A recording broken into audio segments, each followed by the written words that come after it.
Bapak dan saudara sekalian rahimakumullah, kembali kita akan mengkaji kitab Risalah Ahlus Sunnah wal Jamaah karya Hadratus Syekh Muhammad Hasyim Asy'ari. Pada kesempatan ini kita akan membaca fasal fi bayani khutatis salafis shalih wa bayanil murad bisawadil azam fi hadzal hin wa bayani ahmiyatil i'timad bi ahadil madzahibil arba'ah. Fasal tentang keterangan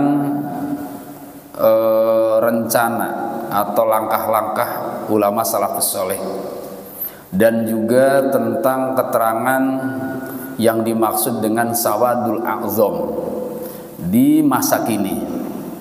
Lalu juga keterangan tentang pentingnya berpegangan kepada salah satu 4 mazhab. Ini fokus kepada 3 sub materi dari pasal ini. Yang pertama dulu, yaitu mengenai rencana atau langkah-langkah ulama salafus shalih dalam membawa risalah agama ini. Siapa ulama salafus shalih itu? Lalu suruh mengenal, lalu suruh mengikuti ulama salafus shalih. Yang pertama perlu diketahui bahwa ulama itu secara garis besar Pak, ada 2, ya, ulama salaf dan ulama khalaf. Ulama apa? Salaf dan ulama khalaf. Salaf itu secara bahasa artinya dulu, masa lalu. Khalaf itu secara bahasa artinya belakangan. Itu khalaf. Itu berarti kalau begitu definisi ulama secara waktu masa hidupnya, ya. Ulama salaf itu siapa? Ulama salaf itu adalah ulama yang hidup di masa Nabi, di masa setelah Nabi 2 abad kemudian. Di masa Nabi, di masa sahabat berarti, ya, masa sahabat kalau masa Nabi itu, lalu masa tabi'in dan masa tabi'it tabi'in. Maka dalam hal ini Nabi SAW bersabda, kata beliau, khairun nas qarni, sebaik-baik manusia adalah di masaku. Tsummal ladzina yalunahum, kemudian setelah itu orang-orang sesudah masaku. Tsummal ladzina yalunahum, kemudian setelah itu orang-orang setelah masa mereka. Artinya di sini ada 3 masa Pak yang telah menjadi rekomendasi dari Nabi, di mana mereka hidup di masa terbaik sepanjang zaman. Ulama yang hidup di zaman sahabat, ulama yang hidup di zaman tabi'in, dan ulama yang hidup di zaman tabi'it tabi'in. Itu yang disebut ulama salaf. Setelah itu, karena tidak ada jaminan dari Nabi di kebaikan masa, maka kemudian mayoritas atau jumhur ulama mengklasifikasikan ulama yang hidup setelah kurun itu disebutnya ulama khalaf. Nah, ini pengetahuan dasar dulu ya. Lalu dalam kitab ini dijelaskan, idza fahimta ma dzukira alimta annal haqqa ma'as salafiyyin alladzina kanu ala khutatis salafis shalih. Seandainya kamu paham, kata Hadratus Syekh Hasyim Asy'ari, apa yang telah dijelaskan, maka kamu akan mengetahui bahwa yang benar itu adalah bersama orang-orang salaf, ulama salafus shalih, ya. Maka kebenaran itu, kata beliau, adalah yang bersama ulama salaf. Kanu ala khutatis salafis shalih fa innahum as-sawadul a'zam. Karena itu merekalah yang disebut dengan sawadul a'zam. Wahum al-muwafiquna ulama al-haramain asyarifain wa ulama al-azhar asyarif, yaitu mereka yang sesuai dengan ulama-ulama tanah haram. Ulama tanah haram yakni Makkah dan Madinah, dan ulama ul Azhar Asy-Syarif dan ulamanya Al Azhar itu Mesir Asy-Syarif alladzina hum qudwatu rahdi ahlil haq, yaitu mereka adalah orang-orang yang mengikuti kelompok ahli hak, ahli kebenaran. Wa fihim ulama la yumkinu istiqsa'i jami'ihim min intisarihim fil aqtar wal afaq kama la yumkinu ihsa'i nujumis sama. Dan pada mereka ada ulama-ulama yang tidak mungkin didapati keterangan satu persatunya dari perkumpulan itu yang sudah bertebaran ke seluruh pelosok muka bumi. Seperti kita tidak mungkin bisa menghitung, kata Hadratus Syekh, menghitung bintang-bintang di langit. Saking banyaknya ulama salafus soleh yang sudah bertebaran di manca dunia saat itu, Pak. Waqad qala Rasulullah sallallahu alaihi wasallam, dan sungguh telah bersabda Rasulullah sallallahu alaihi wasallam, innallaha ta'ala la yazma'u ummati ala dhalalah. Sesungguhnya Allah Ta'ala tidak akan mengumpulkan umatku dalam kesesatan atau atas kesesatan. Allah, kata Nabi, tidak akan mungkin mengumpulkan atau bersepakat umatku dalam kesesatan.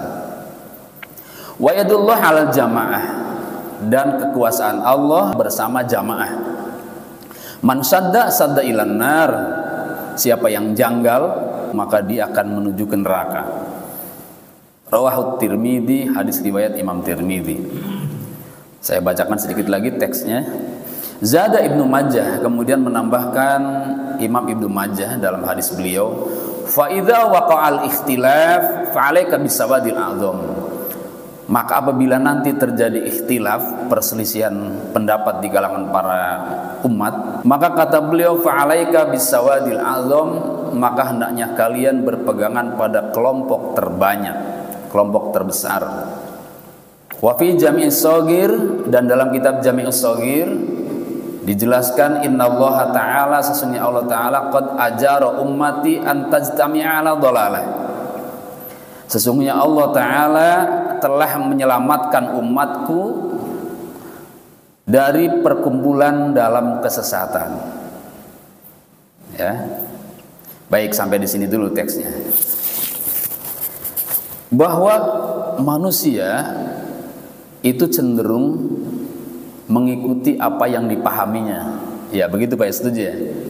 Manusia itu umumnya cenderung mengikuti apa yang diikutinya. Dalam hal ini adalah ilmu dan kehendaknya.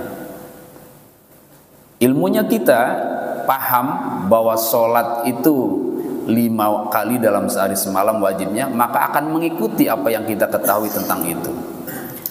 Kita paham bahwa Nabi terakhir adalah Nabi Muhammad, maka kita akan menolak tidak ada Nabi setelah beliau karena ilmu itu. Ya. Kita akan menolak pemahaman bahwa haji itu boleh dilakukan di Az-Zaitun, karena kita tahu bahwa haji itu hanya dilakukan bisa di Mekah dan yang telah ditetapkan Allah dan Rasulnya, karena ilmu itu. Maka manusia pada umumnya akan mengikuti apa yang dipahaminya. Lalu apakah pemahaman manusia semuanya benar? Pemahaman manusia itu ya bisa benar bisa salah, Pak. Tetapi harus kita ketahui yang salah itu tidak mungkin mengaku salah. Hingga iblis sekalipun, Pak, nggak bakal ngaku salah. Emang ada iblis ikut saya yang salah? Kan nggak, Pak? Nggak ada. Yang sesat misalnya, yang dikatakan sesat oleh mayoritas ulama, misalnya apa? Ahmadiyah, misalnya apa? Islam Jamaah misalnya, ya. Atau yang lainnya ada banyak lah kalau kita baca literatur dalam daftar MUI, ya, yang telah merilis kelompok-kelompok Islam yang sudah keluar dari kebenaran, itu sudah banyak, Pak. Dan mereka tidak ada yang mengaku dirinya salah, mereka benar. Sehingga kemungkinan, Pak, kemungkinan bisa terjadi kita juga bisa ikut mereka yang salah itu. Satu contoh, Pak, satu contoh. Belum 10 tahun kali, udah ada 10 tahun belum ya? Ibu Lia Aminuddin. Belum ya? Belum ada kali ya. Ibu Lia Aminuddin itu hebat, Pak, sakti, Pak. Iya, beliau didatangi oleh sosok makhluk halus yang ngaku Jibril, dan ternyata hampir disaksikan benarnya oleh para pengikutnya. Hingga Pak Hasan dari UIN itu meneliti tentang kebenaran itu, hampir juga percaya, karena waktu itu dibawa oleh Bulia untuk bertemu Nyai Roro Kidul, yang kata Bulia itu bukan Nyai Roro Kidul tapi Siti Robiah Al-Adawiyah. Lalu Pak Hasan mengatakan, tidak bisa Bu, kalau jam segini saya mau dilantik nanti besok pagi. Kata Bulia, bisa, dijamin bisa katanya. Ternyata Ibu Lia ini sudah dapat bisikan bahwa pelantikan Pak Hasan nanti diundur gitu Pak. Nah Pak Hasan sendiri belum tahu, sehingga percaya benar. Pengikutnya itu percaya benar pada kejadian yang dialami oleh Ibu Lia Aminuddin. Padahal itu Pak jin yang datang, tapi ngakunya malaikat Jibril. Tapi nggak paham Pak, nggak bisa membedakan mana Jibril mana jin, masalahnya. Akhirnya sesat. Sudahlah sesat, lalu menyesatkan. Disebut menyesatkan karena mengajak orang. Kalau hanya sekedar untuk diri sendiri ya disebut sesat. Tapi kalau sudah mengajak orang itu namanya menyesatkan. Iya. Sehingga kemudian apa rencana ulama soleh salafus soleh ini kepada kita? Mereka berjaga-jaga Pak, jangan sampai umatnya masuk perangkap pada yang sesat-sesat itu. Hadratus Syekh Muhammad Hasyim Asy'ari sudah lama menjaga-jaga hal ini Pak. Kemudian mendirikan Nahdlatul Ulama itu karena sayang pada umat.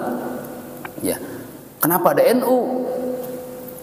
Kenapa enggak Islam saja? Saya pernah dapat pertanyaan seperti itu. Kenapa ada NU? Kenapa ada Muhammadiyah? Kenapa enggak Islam saja? Islam yang satu kayak, atau Islam saja? Bingung Pak kalau Islam saja. Bingung. Contohnya nih, orang Islam ada enggak sebagai pelacur? Ada. Ada. Orang Islam ada sebagai pencuri? Ada. Bahkan ada geng Islam, ada. Apa Bapak mau kelompok mereka disebut? Kan nggak mau. Jadi ternyata Islam juga berkelompok-kelompok. Nah, untuk menyelamatkan dari kelompok-kelompok yang salah itu, Hadratus Syekh Muhammad Hasyim Asy'ari menjadikan komunitasnya kelompok yang dianggapnya ijtihad beliau adalah yang benar, yang sesuai sabda Nabi tadi. Kembali kepada teks kitab ini, bahwa kata beliau, jika kamu paham ya tentang pernyataan yang di atas tadi, maka kamu pasti akan mengikuti Sawadul A'dzam, kata beliau. Sawadul A'dzam itu ada perintahnya Pak, kita mengikuti mereka tuh. Saya bacakan ulang teksnya.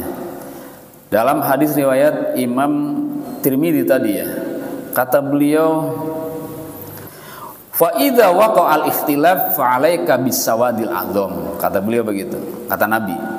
Apabila terjadi ikhtilaf, maka hendaknya kalian mengikuti sawadul a'dzam.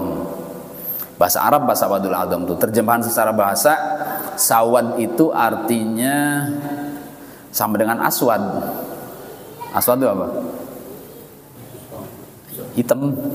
Ya, aswad, hajar aswad ya. Sawad juga sama maknanya, seakar. Tapi yang dimaksud di sini kelompok, Pak. Karena titik itu, Pak, kalau sudah berkelompok kan jadinya gelap hitam ya. Orang satu kalau sudah berkelompok ya gelap juga banyak. Maka yang dimaksud sawad ini adalah kelompok. Al-a'dzam itu yang besar. Nabi perintahkan kepada kita, kata beliau, apabila terjadi ikhtilaf maka ikuti sawadul a'dzam. Pertanyaannya, siapa sawadul a'dzam itu?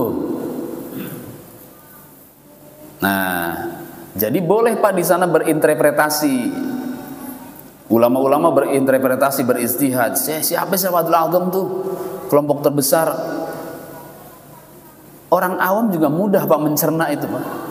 Dari segi bukan kualitas ya, kuantitas. Yang namanya kelompok besar tuh apabila ada 10 kelompok, yang satu kelompok berisi 5, masing-masing 5, yang satu kelompok berisi 20, maka yang disebut kelompok besar adalah yang 20, kan begitu.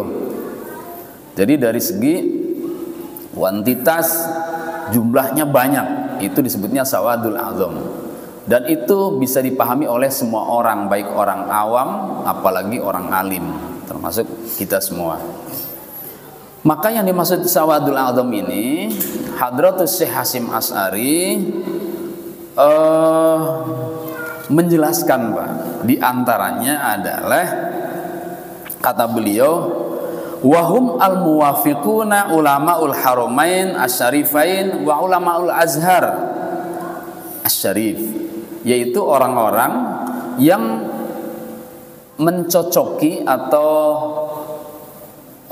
bersesuaian alirannya, ajarannya dengan ulama-ulama Mekah Madinah dan juga ulama Al-Azhar. Hadratus Syekh waktu itu berkata, Pak, saat menulis kitab ini belum ada penjajahan tanah Hijaz, ya, belum dikuasai oleh Ibnu Saud, Abdul Aziz, belum jadi kerajaan waktu itu. Waktu itu masih di bawah pemerintahan Turki Utsmani. Kemudian ya terjadilah pemisahan-pemisahan, kemudian berdirilah kerajaan singkatnya di Arab itu yang didukung oleh Inggris dan sekutu Amerika. Maka berdirilah kerajaan Saudi Arabia. Perintah raja itu adalah undang-undang, sehingga bisa jadi, Pak, raja itu punya kekuasaan, ulama yang tidak sepaham dengan dia disingkirkan. Maka bisa jadi belakangan ini ulama di tanah Arab sana adalah ulama yang dipengaruhi pemikirannya oleh kekuasaan, sehingga sudah tidak murni lagi apa yang dikatakan Hadratus Syekh saat mengarang kitab ini dengan keadaan sekarang. Artinya apa kalau beliau mengatakan ulama-ulama yang termasuk sawadul a'zam itu adalah ulama yang cocok dengan ulama dua tanah haram, yaitu Mekah Madinah, ya, dan ulama Al-Azhar. Sudah tidak cocok lagi kalau keadaannya sudah dikuasai oleh kerajaan, Pak, dengan apa yang dikatakan oleh Hadratus Syekh Hasyim Asy'ari ini. Artinya pernyataan beliau ini sekarang ya tidak paten lagi, tidak sakral lagi. Kita masih bisa milih-milih lagi, Pak. Yang di tanah Arab itu siapa yang ulama yang jadi panutan ulama dunia ini? Ya kalau di Al-Azhar banyak. Kalau di Mekah ya tidak banyak seperti di Al-Azhar, Pak, yang jadi panutan. Yang di Mekah yang sekarang sudah tidak ada, Sayyid Alwi Al-Maliki ini ya. Itu di sana, Pak, di Mekah tidak dihargai di sana karena berbeda mazhabnya dengan ulama-ulama yang dalam kekuasaan tanah Arab. Baik, kita kembali ke sini, bahwa yang dimaksud dengan sawadul a'zam adalah ulama-ulama ahlus sunnah wal jamaah, apa maksudnya, ya. Maka apabila terjadi khilafiyah, ada perbedaan pendapat di kalangan para ulama, maka kata Nabi, ikuti sawadul a'zam. Nah, pada saat ini sudah banyak, Pak, kejadian yang berkaitan dengan khilafiyah. Perbedaan pendapat hampir pada permusuhan, saling mengkafirkan. Itu sesama Islam, Pak. Makanya Gus Mus itu membuat sindiran kepada kita, ya, kenapa kita bermusuhan? Karena Tuhannya beda. Tuhannya sudah sama, kenapa bermusuhan? Karena agamanya beda. Tuhannya kan sama, Pak, Yahudi, Nasrani, Islam kan sama. Kenapa bermusuhan? Karena agamanya beda. Kenapa agamanya sudah sama tapi bermusuhan juga? Karena firqohnya beda. Terus begitu, kita tuh nggak ada akurnya. Maka jamaah sekalian rahimakumullah, ya, untuk keselamatan kita sekali lagi, fa idza waqa'al ikhtilaf fa 'alaika bisawadil 'azam. Apabila terjadi ikhtilaf, maka hendaknya berpegangan pada kelompok terbanyak. Aktsaruhum ahlul madzahibil arba'ah. Kebanyakan mereka adalah ahli mazhabul arba'ah, yaitu 4 mazhab. Fakanal Imam Bukhari Syafi'iyan. Imam Bukhari itu bermadhab Syafi'i. Akhadha anil Humaidi wa Za'farani wal Karobisi. Beliau mengambil dari ulama yang bernama Humaidi, Za'farani dan Karobisi. Mereka semua adalah pengikutnya Imam Syafi'i. Wa kadzalika Ibnu Huzaimah wa Nasa'i. Begitu juga Imam Ibnu Huzaimah dan Imam Nasa'i pengikut Syafi'i. Wa kanal Imam Junaidi pengikut Tsauri. Imam Junaidi itu Al-Baghdadi pengikut Imam Tsauri. Wasyibli, Imam Sibli Malikian pengikut Imam Malik. Wal Muhasibi Syafi'iyan, Imam Muhasibi pengikut Syafi'i. Wal Jaziri Hanafiyan, Imam Jaziri pengikut Hanafi. Wal Jilani, Syekh Abdul Qadir Jilani Hambalian pengikut Hambali di akhir hayatnya. Wasadzili dan Imam Abi Hasan As-Sadzili Malikian pengikut Maliki. Jadi ini gambaran dari beliau Pak, bahwa ulama-ulama sekali Bukhari, Muslim, Tirmidzi dan lain-lain nih yang tadi disebutkan, termasuk Syekh Abdul Qadir Jailani, itu mengikuti Syafi'i Pak. Syafi'i. Apa tujuan dari keterangan ini? Tujuan dari keterangan ini adalah memberitahu kepada kita bahwa sekali mereka saja masih menjadi pengikut imam mazhab Imam Syafi'i. Syekh Abdul Qadir Jailani pengikut Imam Hambali. Syekh Abi Hasan As-Sadzili pengikut Imam Maliki. Jadi 4 mazhab ini Pak, Hanafi, Maliki, Syafi'i, Hambali, ini yang menurut mayoritas ulama ya disebut dengan Sawadul A'zam saat itu. Kalau Nabi saat itu bersabda Sawadul A'zam, ya para sahabat Nabi Pak. Sawadul A'zam di zaman tabi'in, ya mayoritas tabi'in. Sawadul A'zam di zaman para ulama 4 mazhab, ya yang hidup di masa itu. Jadi kalau sekarang misalnya Pak, misalnya nih ya, misalnya di Jakarta itu ada 5 ulama. Ada 5 ulama nih.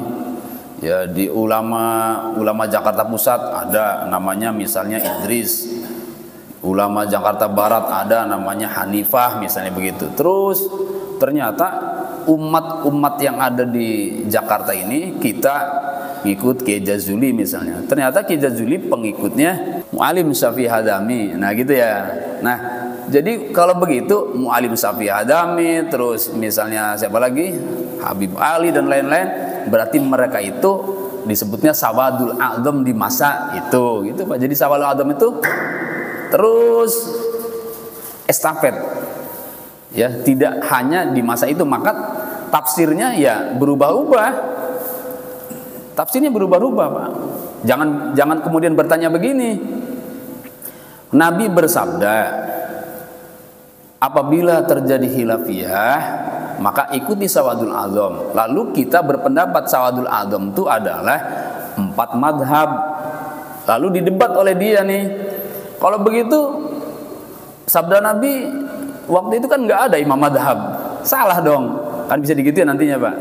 Maka yang dimaksud Sawadul A'zam itu tergantung masanya saat itu. Ya, Sawadul A'zam di masa sahabat, pengikut sahabat Abu Bakar, Umar, Utsman, Ali, pengikutnya, pengikut semua.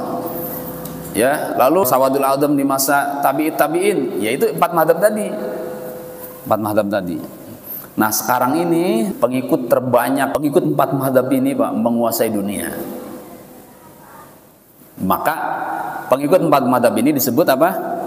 Sawadul A'zam. Maka pesan singkat dari beliau begini Pak, jangan menjauhi 4 madhab ini. Ya, jangan meninggalkan 4 madhab, apalagi menolak, apalagi sampai mengkafirkannya. Dan itu terjadi Pak sekarang itu. Di antaranya nih kalimat dari mereka.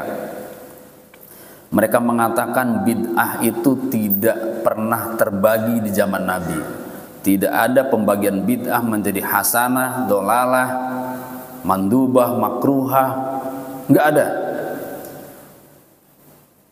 Kok Syafi'i berani-beraninya membagi bid'ah ke dalam beberapa bagian?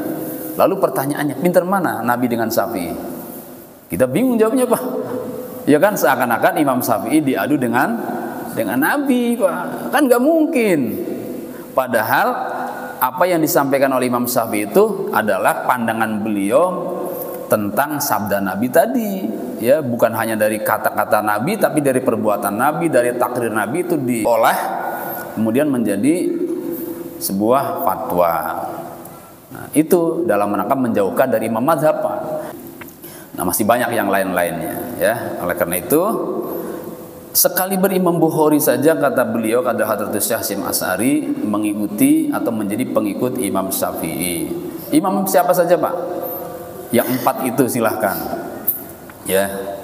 Makanya tadi pagi saya taklim di Mushola Al-Mabrur itu menerangkan tentang kaidah sholat Jumat itu minimal berapa orang sholat Jumat bisa didirikan. Imam Abu Hanifah menjelaskan boleh 3 orang, Imam Malik boleh 12 orang, Imam Syafi'i minimal 40 orang. Itu, Pak. Terserah mau ikut imam siapa. Tapi harus diingat, fatwa mereka saat itu belum tentu pas jika difatwakan saat ini, karena kondisi saat itu berbeda dengan kondisi saat ini, terutama dalam berdirinya banyak masjid di wilayah-wilayah tertentu, ya. Nah, oleh karena itu jamaah sekalian rahimakumullah, fa nahnu, kata beliau, nahuddu ikhwanana awamal muslimin ayyattaqullaha haqqa tuqatih.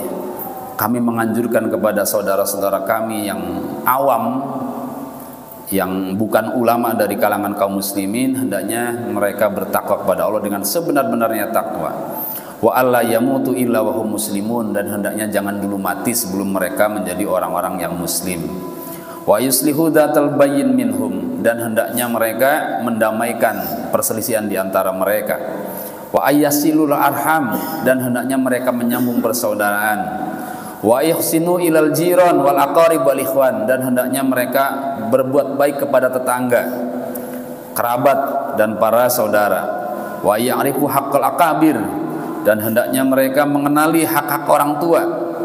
Wa yarhamud du'afai wal asagir, dan hendaknya juga mereka menyayangi orang-orang yang lemah dan anak kecil.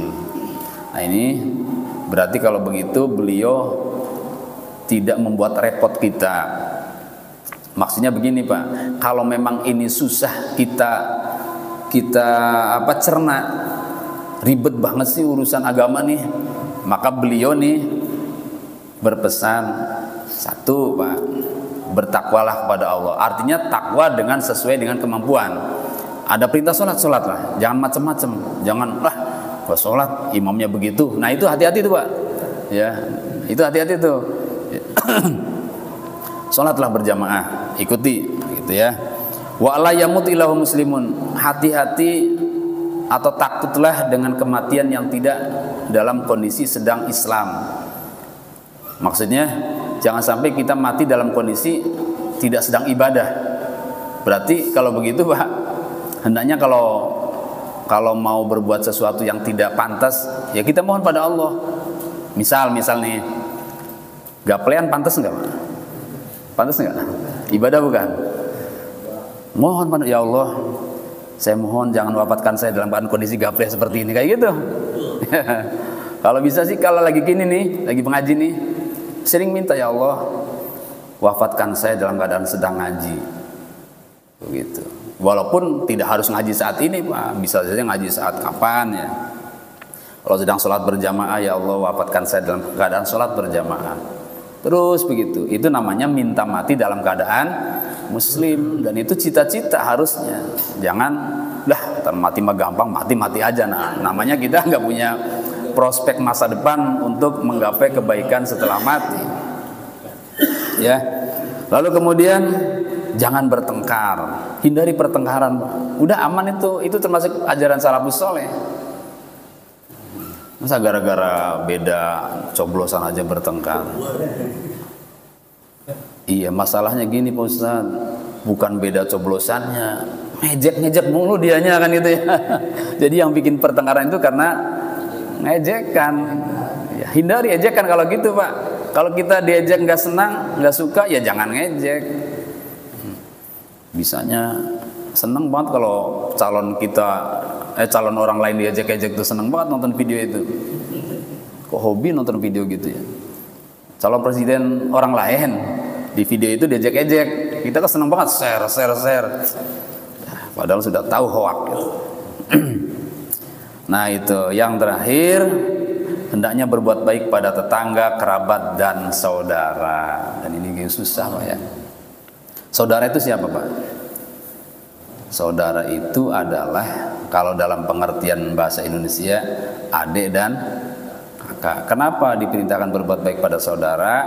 Karena mereka adalah wasilah atau jembatan kita berbuat baik kepada kedua orang tua. Kalau kita tidak bisa memberi, paling tidak menyakiti mereka. Karena kalau kita sakiti mereka, pasti orang tua kita sakit. Ya, masa sama adik diam-diaman. Ada dulu sampai tua. Ada sama adiknya nggak akur. Lebaran abangnya nggak mau kunjungan ke adiknya. Merasa lebih tua. Masa gua suruh ke sana? Nah, itu nggak bener Pak. Itu kalau tahu orang tuanya menyaksikan, sakit orang tuanya. Nah ini aja dijaga udah aman. Nggak usah nyeleneh, nggak usah banyak. Kalau tadi urusan khilafiyah, ngurusin ulama mah bingung Pak. Yang penting kebaikan kita jaga, dan itu insya Allah kita dalam kehidupannya aman, damai, benar, dan insya Allah matinya nanti husnul khotimah. Itu saja barangkali yang bisa kita bahas pada malam hari ini. Apabila ada yang mau tanyakan, ya silakan. Menurut pandangan Pak Ustadz, misalkan ada perbedaan pendapat masalah syariat tentang dua ulama, misalkan syariat ini kan, ulama NU dua-duanya kan, perbedaan masalah syariat di mana pandangan Pak Ustadz? Iya. Apabila ada ulama berbeda pendapat, maka yang diikuti oleh kita adalah yang pertama yang mendekati, kan semuanya pasti ini ya, pasti berargumen. Yang pertama yang paling mendekati pendapat ulama salafus soleh. Berarti kalau begitu kita harus tahu pendapat ulama salafus soleh kan? Nah itu kan susah juga ya. Nah yang kedua kalau begitu susah menemukannya, sama-sama NU tapi kok beda pendapat gitu ya. Lihat ininya Pak, apa disebutnya, kebanyakan dari pendapat susah juga. Nah karena kalau kebanyakan dari pendapat, insya Allah itu termasuk kita mengamalkan sabadul adzam. Kalau masih susah juga, maka lihat dari akhlak, sama-sama baik. Akhlaknya sama-sama baik ya. Akhlaknya sama-sama baik. Kita ijtihad, salah memilih di antara mereka sudah benar. Ya, salah memilih di antara mereka sudah benar. Kalau kita sudah melihat akhlak, tapi karena kalau yang ditonjolkan adalah emosinya, ya, terus apalagi pencitraannya, nah itu sudah menampilkan akhlak yang kurang baik. Maka umumnya kiai begini Pak, sudahlah terserah, saya pendapatnya ya begini aja. Nah itu biasanya ulama yang begitu yang merendah. Enggak, kalau ulama ini berkata begini, itu kurang mencerminkan tawadu.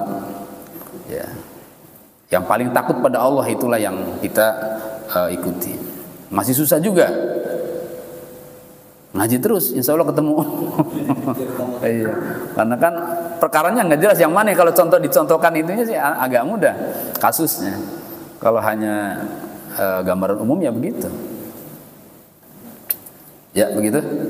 Baik, terima kasih. Mudah-mudahan Allah Subhanahu wa taala memberikan kemudahan kepada segala urusan kita, dikabulkannya segala permohonan kita, serta kita dijadikan umat yang satu, umatan wahidah yang bisa melaksanakan perintah-perintah Allah dan bisa juga mengamalkan sunnah-sunnah Nabi sallallahu alaihi wasallam. Bismillahirrahmanirrahim. Alhamdulillahirabbil alamin. Wassalatu wassalamu ala sayyidina wa maulana Muhammadin wa ala alihi wa sahbihi ajmain. Allahumma waffiq imanana bi taufiqik wa ila bi ta'yidik. Allahumma waffiqna lima tuhibbu wa tarda waj'al amalana fi ridhak wa a'inna ala muridina wa dunyana bi rahmatika ya arhamar rahimin. Sallallahu ala sayyidina Muhammad wa ala alihi wasallam. Walhamdulillahirabbil alamin. Assalamualaikum warahmatullahi wabarakatuh.